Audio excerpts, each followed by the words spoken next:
Radio Matt, why do I not have a fun nickname? I only have a fun nickname because there's already a Matt, and he's higher on the food chain than me. And we needed a way to distinguish themselves. And I didn't want to. And look, I said this on the morning show a while back. There's never been a time in my life where I'm the prime Matt. Yeah, I'm always the one that has to. Even my first job, my manager's name was Matt, and he said, "Well, we're not going to have two Matts. So what's your middle name?" So I was Scott for 3 years.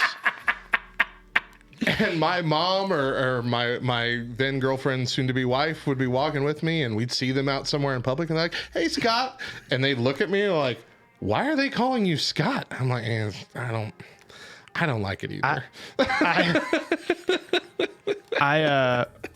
I worked for a company one time, and there were 3 Johns at all times. Oh gosh.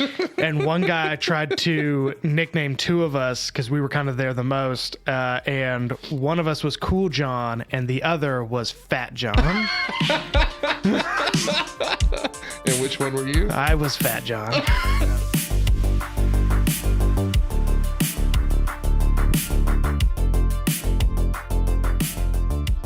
But first, hey, yo, AEW's coming up with a reality show that I don't want to watch either. Why? What is it? I don't know. It's just, it's like a behind the scenes okay. AEW show. I'm okay with that. There are enough hardcore fans that would be popular. And I was thinking this was going to be another Ms. and Mrs. It's just gonna be the Acclaimed and Billy Gunn going around being inappropriate. No. No, I mean it's a behind the scenes thing, and there's part of me that thinks like, how far have we come that we can just rip that whole Band-Aid off? Mm-hmm. Like we're just publishing behind the scenes. Like Beyond the Mat was there is no kayfabe anymore. Yeah, like you can't even stream Beyond the Mat. You have to go to like some sketchy YouTube channel. That's how I've watched it. That's how I watch it. sketchy behind the scenes streaming. It's very weird. So I don't know. There is, but it's also, because they write scripts for those shows a lot of times still. Yeah. And there's a scene where I think it's Ty Conti, I think, and Ruby Soho, and Ty Conti says something like, "Oh, it was a mistake," and Ruby Soho's like, "Well, it better not happen again." And they play like dramatic music, and I'm like, "Come on, guys, come on." We don't got to do this. It up again. Now it's kayfabe again. Hey yo, Alexa Bliss's disappearance has been explained. She was performing on The Masked Singer. No, Good night. She probably recorded that months ago, but she was. Big reveal happened. She was. I saw that today. Mm-hmm. Did you listen to her sing? Yeah. It's not bad. It was all right. It was. But no, in reality, the reason that she's been gone these last few weeks is because she's had a small patch of skin cancer removed. Oh, sad. It was successful. She's now cancer-free. Doubtful that she'll return in time for WrestleMania. For any reason, but it's still possible because, as we'll see when we go over, there's a women's tag team showcase thing that is yet to be filled. With there's 3 or 4 open teams in that, so it's possible she'll show up and tag with someone. I don't know, but probably not. In my mind, I was going to ask, do you know where the skin cancer was? And for whatever reason, even in my mind, I was like, that sounds creepy. It kind of does. To ask that question. Like if it was a dude, it'd just be gross. But right. And I almost said it was on her face, but I'm thinking that didn't actually get published. I think I'm just thinking of Kevin Malone from The Office. Because they look so similar. Yeah, no, it makes sense. It makes sense. What is Kevin Malone but just a fatter, maler Alexa Bliss? Exactly. Hey, yo, WWE is opening itself up. I don't know. It's starting to open up to betting. Yeah, that's to gambling. How does that work? Was a weird one weird enough one that we talked about it on the morning show a couple weeks ago. So their goal, the way I saw it is their goal is to beef up their ability to control result announcements. essentially what they're going to be doing is what they do for WrestleMania every year, for every show, every night. And that is, don't even tell the wrestlers until like the day of. And I gotta bet that's annoying. I'm sure it's annoying for WrestleMania, but you know, something that they'll work through because they have to. Yeah. But like to do it for a Raw or a SmackDown when they could be practicing, you know, how the ending's gonna go the whole week in advance. Yeah. And they're like, so now we just have to come up with the ending every time the day of. Yeah. Well, I think it was it Lance Storm was on his podcast talking about it, and he said, you have to submit the results to the Gaming Commission. Mm-hmm. He goes, so what's going to happen when John Cena shows up to the stadium that day and says, hey, you're losing to Austin Theory, and he says, I don't think I am. He goes, now you got to pull out your checkbook and figure out what the cost of doing business with John Cena is. Mm-hmm. You know, that's a good point. And I mean, like, you know, I think most guys, it doesn't seem as prevalent, guys doing the whole, well, it doesn't work for me, brother, kind of thing, like Hulk Hogan used to do. Yeah. But like, still, you run into some real big problems, because either you gotta make John Cena mad. Yeah. Or you got to make the Gaming Commission mad and pay a bunch of fines. Like, that's very strange. Yeah. Hey, yo, it's Keith Lee. Turn. Oh, okay. What are you doing, bro? Thought we would just organically come on out. Hey, yo, how many do you have left? Because I only have 2. I have 4. Go ahead with Keith Lee, then. Okay. Keith Lee has a cape. What? Of all the ways that sentence could have ended, I didn't expect that one. And says it's a new look. It is a middle finger to places and people who tell you what you need to look like. Yeah, he's got a cape. He came out on Dynamite. This was like a month ago, I think. I thought him just showing back up in AEW as himself before was that, because he hated being told what to wear when he got to the main roster. Yeah, he so now he's just gonna wear a cape. He came out with Dustin Rhodes. Wearing a cape. It's like a full-on Dracula type cape. Full-on cape, like a Ric Flair, dark Ric Flair cape. Okay, it's just, and he looks so stoic and he's so proud of himself. But yeah, he just doesn't want people telling him how he's supposed to dress or how he's supposed to look. And I think it's because he's like an exception to the big guy wrestler rule, where it's like most of them aren't nearly as athletic. Yeah. So like, they're like, okay, Keith, we can't have a 400-pound dude doing moonsaults. And he's like, but I can do moonsaults and I'm 400 pounds. Yeah. And they're like, oh, okay. Yeah, sure. You got it. Sure.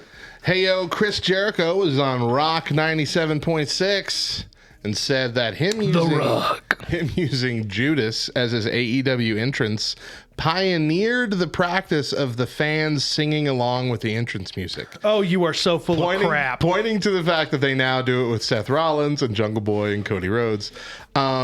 Chris, Fandango would like to have a word with you. Fans were singing along with his music. Might be the only reason he got over to begin with. The fans were singing along with Vince McMahon's, No Chance, Hulk Hogan's Real America, Shinsuke Nakamura, Kurt Angle. Even if the fans were making up their own lyrics, they were still singing along to the tune of the music. This has been a practice long.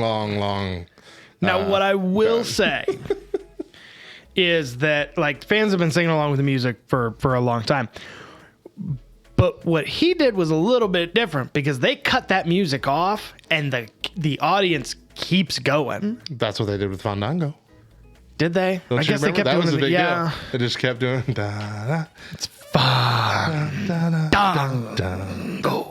That's not the right song. That was not. That was I Dream of Jeannie, wasn't it? I don't know what that was. So. But it was something like that. Close enough. What was the? I can't. No, that ain't it.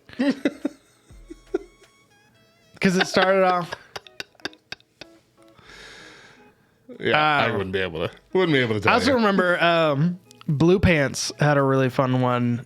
She's in AEW now. It was something different, but there was a woman that wrestled in NXT as Blue Pants, and hers was the Jeopardy or the Price is Right thing, wasn't it? But it was somebody singing the Price is Right. It was just an old man going ba ba ba da ba ba ba da ba da Blue Pants ba da ba da ba ba da ba da ba da. That's fantastic. That was great. Hey, yo, Sonya Deville was arrested in New Jersey for carrying a firearm without proper permit, proving that there is no possible way I'm ever going to try to roll up on Sonya Deville. Holy cow. Because this is just on top of the time that she beat to death a home intruder. Oh, that's like some dude stalking her, and she beat, and she's an MMA fighter, so like obviously she's got a particular skill set that, wow. And now she's like, okay, stay strapped or get clapped, y'all. Hey yo, Nia Jax, whom I just this week remembered returned in this year's Royal Rumble, and then we never saw her again. Just this moment. Yeah. Did a virtual signing with KNS WrestleFest and elaborated on the "my hole" meme. She said, so it was during the COVID era, and we had a lot more freedom during the COVID era. And so I had actually discussed it with Triple H before we were rehearsing the match. And I was like, oh my gosh, you want me to do a leg drop on the apron? I was like, my freaking butthole's gonna hurt. So it was more of a joke to Pop Hunter and Vince in gorilla position. It was literally more to make them laugh. So when I did it, that was the intention. And then I got backstage and saw that everybody was texting me about my hole trending on Twitter. And that was not my intention at all. WWE even started drawing up my whole merchandise. Oh my A gosh. shirt was made, but apparently people thought twice about it, essentially making her entire character about that. My hole is not exactly on par with Austin 316 or even Ding Dong Hello. They didn't want it to be her gimmick, especially since it wasn't planned to begin with. That is so awful. Like, what? I have to see what the shirt looks like, though. But I also don't. I also can't. Don't want to. I don't think that's something you can unsee. You wonder what that character would have looked like, too. I know, like, right? How do you build a character around the hole?